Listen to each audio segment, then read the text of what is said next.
Hi dolls, today we're going to be talking about drag. In case you didn't know, oh my god, hold the fuck up. Okay. In case you didn't know, I'm a drag queen, I'm a man. Hello, welcome to the world. A whole new world. I can't sing, so in this video I'm going to talk about drag. What is drag? What's a drag queen? What's my kind of drag? Things like that. So I'm just going to go ahead and answer the question, what is drag? Drag to me is just performance art. It's a way to express your artistic self through experimenting with gender. So it's basically gender artistry. So it's bending gender, exaggerating gender, expressing your gender, your ideas of gender, society's ideas of gender, blah, blah, blah, blah, blah. That's basically what it is. Other than that, it's whatever the fuck you want it to be. My kind of drag, a lot of queens have like characters and things like that. Things like that. I don't. I started doing drag because I was in theater and film and stuff like that, training for it professionally, amateurly, whatever, things like that, since I was like 2 years old. And the thing about being in somebody else's vision is that you're constantly criticized. Not saying that there's no criticism in the drag community, because there is. In any sort of facet of entertainment, there's going to be heavy amounts of criticism, but in theater it was more so daunting because I was a child, so I didn't really have that broad understanding of what they wanted, and I was often like criticized. I was more criticized than like put up, I guess you can say, and I didn't really like it, and I didn't really feel like I was playing the roles that I wanted to play. I was always playing the roles that other people saw me as, because I was like tall with broad shoulders, in case you couldn't tell. My voice is kind of deepish, I don't know. But I've always played kind of like, not like the leading males, but the leading male's like sidekick, you know? But I was more of a character person. I wanted to be different characters. One of my dreams when I was a kid was to be on like SNL and Mad TV and stuff like that. But I couldn't really do that in traditional theater and film. So when I found drag, I thought it was perfect. And I found drag because I have a huge obsession with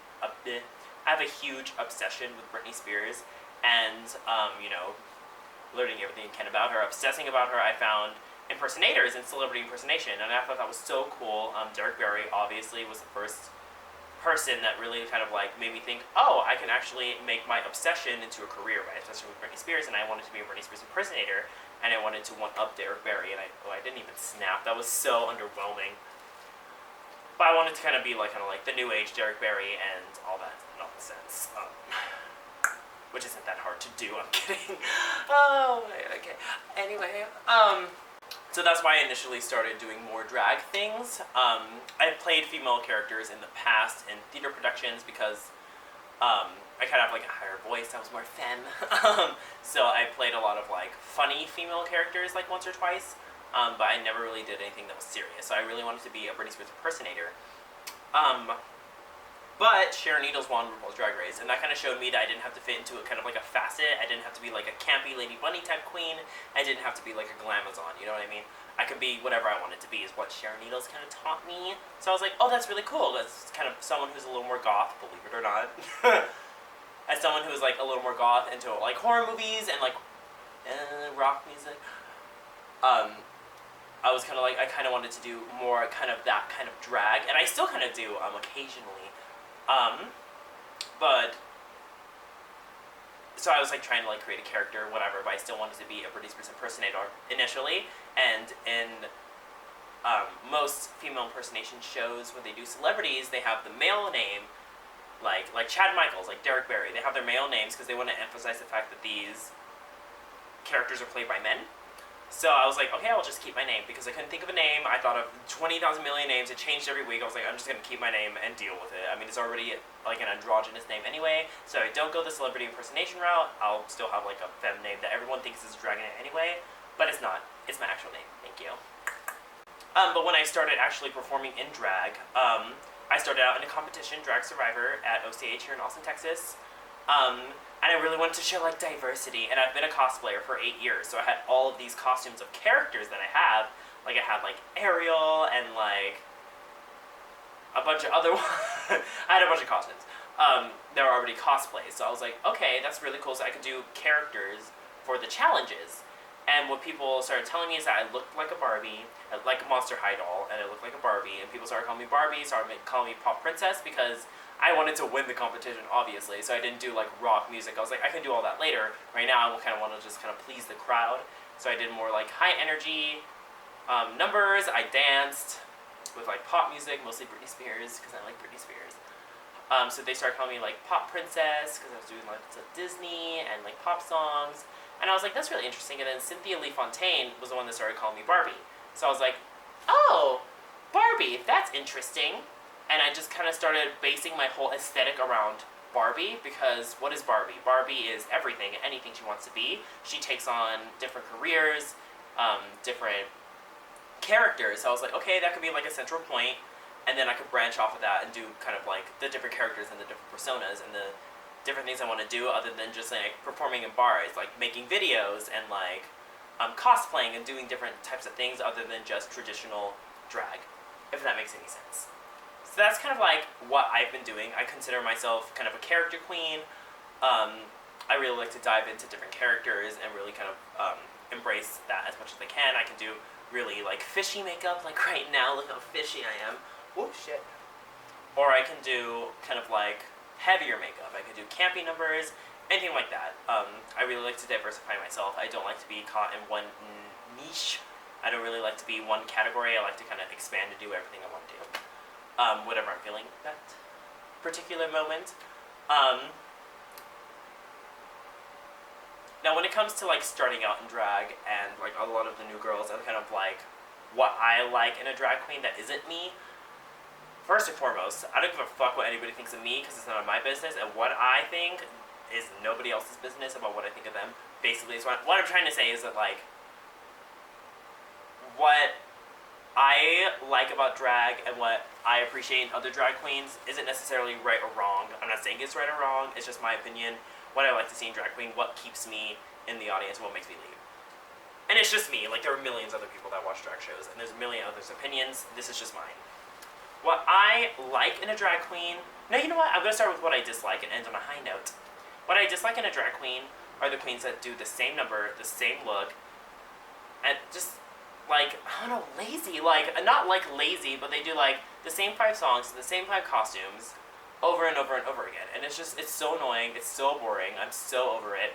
And not all of the girls, but some of the girls that do that are incredibly boring. Like, they don't perform it, they just lip sync the song poorly. They lip sync the song and they just ask for money. I don't like queens like that. I don't like queens that wear like the turtleneck, long sleeve gown that's crushed velvet with rhinestones on it, with the bump hair, who just go like this and do little things and be a little flirty while they lip sync in a top 40 song and ask for money. I don't like that. It's boring. I've seen it. I don't like watching queens like that. I know a lot of queens that do that. And some slay it. There are some queens that actually perform a ballad and they're really, really great. And I love that. And I appreciate that. But I don't like the queens who are just like, oh, it's another gig. Let me just wear this dress, do this song that I've done a million times, and just get my paycheck and leave. It's not what I'm about. And I also don't like queens who are unprofessional, who cancel gigs, who show up late.